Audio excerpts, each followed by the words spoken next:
Hello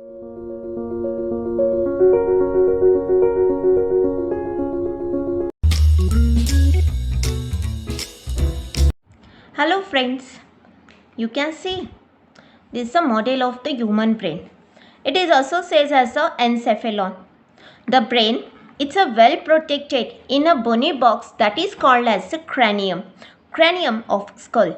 The weight of the brain is near about 1300 to 1400 grams, and its volume it's near about 1300 to 1500 cc. This brain it is a soft, whitish, large size and slightly flattened.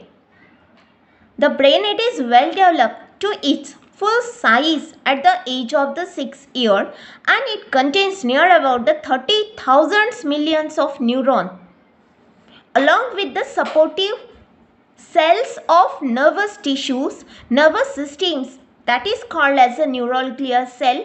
It includes the Schwann cell as well as the ependymal cell. The brain it is basically consists of the three part. The first it says as a forebrain. This is says as a forebrain. Second it says as a midbrain, and the last part it says as a hindbrain. The forebrain it is also called as a prosencephalon. Midbrain it is called as a mesencephalon, and the hindbrain it is called as a rhombencephalon. This forebrain it is called as a prosencephalon. It consists of the three parts. First it says as the cerebrum. It says as the cerebrum. Second part it says as the olfactory lobe, and the third part it says as the diencephalon. The third part it says as the diencephalon. In this video we concentrate this forebrain. The forebrain, as we know, it consists of the first cerebrum, second one it is diencephalon, and the third part it says as a olfactory lobe. This olfactory lobe it is also called as the rhenencephalon. It called as the rhenencephalon. This olfactory lobe it is a paired structure. You can see this is the paired structure. Small size, small solid bodies completely covered by the cerebral hemisphere from its dorsal side. And this olfactory lobe it is present ventrally. Means the anterior part of the olfactory lobe it's not covered by the cerebral hemisphere. Each olfactory lobe it is consists of it is differentiated it into the two part. The first part it says as olfactory bulb, and the second part it says as olfactory tract. This olfactory bulb it is an anterior part. This one is the anterior part, Solon part. It is an anterior Solon part, and it is concerned with the sense of smell.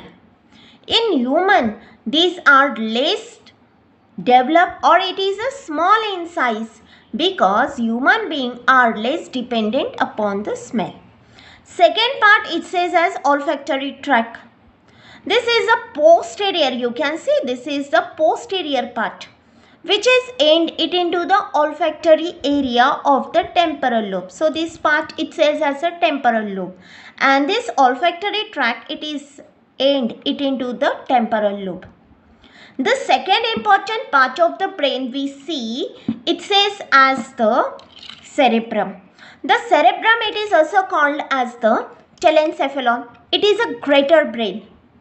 It is a complex part of the brain, or it is a complex part of the forebrain.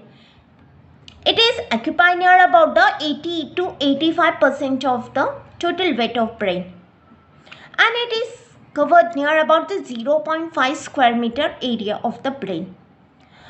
This cerebrum it is shows the presence of the cerebral hemisphere. The cerebrum it is divide. You can see it is divide medially by the two symmetrical part, and this two symmetrical part which is formed by a median longitudinal fissure. So there is a formation of the right cerebral hemisphere and the left cerebral hemisphere. These two cerebral hemispheres are connected together by means of a thick band of the nerve fiber, and this thick band of the nerve fiber, it is called as a corpus callosum. The outer part of the cerebrum, it is called as a cortex region, that is says as a cerebral cortex, and the inner part it says as the medulla region. The outer part it says as the cerebral cortex, which is consist of the grey matter, and this grey matter consists of the cell bodies of billions of neurons along with non-medulated fibers as well as the dendrons. And these white fibers, the white fibers, that is a white matters, these white matters has the axon of myelinated nerves. The next part we see, that is in the cell bodies, in the white matters, there is a presence of some masses of the grey matter. That phenomena, that part, it says as the basal nuclei. The next one is on the surface of the cerebrum, that's on both the cerebral hemisphere, right and the left cerebral hemisphere, you can see there is a presence of the numbers of ridges and the furrows. There is a presence of numbers of ridges and the furrows. That ridges and the furrows, it says as a gyri. The ridging part, the ridges part, it says as the ridged part, it says as a gyri, and the depression part, it says as the sulci. The gyri and the sulci increase the surface area of the brain, and which is directly correlated with the intelligence of the man. Next one is in the cerebrum, there is a presence of the 4 lobes in the cerebral hemisphere. There is a presence of the 4 lobes. The first it says as a frontal lobe. This part it says as a frontal lobe. This is says as a frontal lobe. This part it says as a temporal lobe. This part it says as a frontal lobe. This is says as a parietal lobe. This is says as a temporal lobe. And this last part it says as the occipital lobe. Means there is a presence of the 4 lobes, frontal, parietal, temporal, and this is the occipital lobe. In addition to these, there is a presence of the 3 deep wide sulci, that is known as the central sulcus. Next it says as a lateral sulcus, and the next one is the parieto-occipital sulcus. The first one is the central sulcus, that is which is present between the frontal lobe and the parietal lobe. Second one, it is the parieto-occipital sulcus, which is present between the parietal and the occipital. And the third one, it's a lateral sulcus, which is present between the parietal and the temporal. It says as the lateral sulcus. The next one we see, that is the third part of the forebrain. It says as the diencephalon. So it is again the one of the interesting part in the brain. So what's this diencephalon? This diencephalon, it is also called as the thalmencephalon. It is located below to the corpus callosum. So this part it says as we already know about this part. It says as a corpus callosum. Below to the corpus callosum there is a presence of this part. It says as the diencephalon. This diencephalon, it is completely covered by the cerebral hemisphere. It encloses a single cavity. This single cavity which is termed as a third ventricle, which says as the third ventricle. We note that this is the third ventricle. This is says as the third ventricle. Means this diencephalon, which is enclosed in a cavity, it says as the third ventricle. It encloses a single cavity termed as the third ventricle, which communicate with the two lateral ventricle. This two lateral ventricle is here. And this two lateral ventricle, it is communicate to the third ventricle by means of a narrow opening, and that narrow opening it is called as the foramen of Monro. This diencephalon, the diencephalon, it is divisible into three regions. The first it says as the epithalamus, second it says as the thalami, and the third part it says as the hypothalamus region. The first part we concentrate, that is the epithalamus region. This epithalamus, it is a roof of the diencephalon. It is non-nervous or the highly vascular in nature. The epithalamus and a part of pia mater forms the anterior chloride plexus. That is, it secretes, this chloride plexus secrete the cerebrospinal fluid. Behind to here, okay, behind to the plexus, there is a presence of a small pinnal stalk, means there is a presence of the small pinnal body.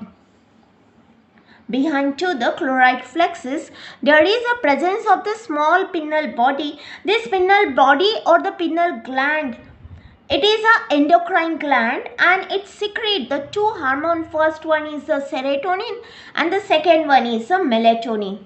That is the serotonin. It is involved to the metabolic activities. It involves to the metabolic activity, and the second hormone, that is melatonin. This melatonin, it is a sleep inducing hormone. That is, it also related to the reproductive behavior. The second part which is here, that is known as the thalamus region. This thalami, it is the lateral wall of the diencephalon. It is a thick wall of diencephalon. It forms the thalami. They are mainly contains of grey matter, and the habernaculum commissure connects the two thalami. The different parts of the brain, it is interconnected by the RAS. It says as the reticular activating system through the thalami. It is also says as the thalami. It is also called as a relay center, as it is a transmit all sensory impulses except those of the olfactory to the cerebrum. So this thalami, it is also act as a gatekeeper. The narrow cavity of diencephalon which is present, that is called as the third ventricle. The next part we see, this is the important part. It says as the hypothalamus. What's this hypothalamus? It is a floor of the diencephalon. This is the floor of diencephalon. It is located beneath the thalami. Behind to the optic chiasma, this part it says as the optic chiasma. It gives rise to downward. You can see here, this is the downward outgrowth. This downward growth, it called as the infundibulum, to which the pituitary gland is attached. The hypothalamus has a many masses of grey matter, that is called as the hypothalamic nuclei, which is scattered in the white matter. This hypothalamus, it is a function as to maintain the homeostasis. The hypothalamus is coordinate between the nervous system and the endocrine system. It secretes the neurohormone, that is the stimulating and the inhibitory factors. It influences the pituitary gland. Hope so you understood it. Thanks for watching my video. Stay tuned to my channel. Thank you.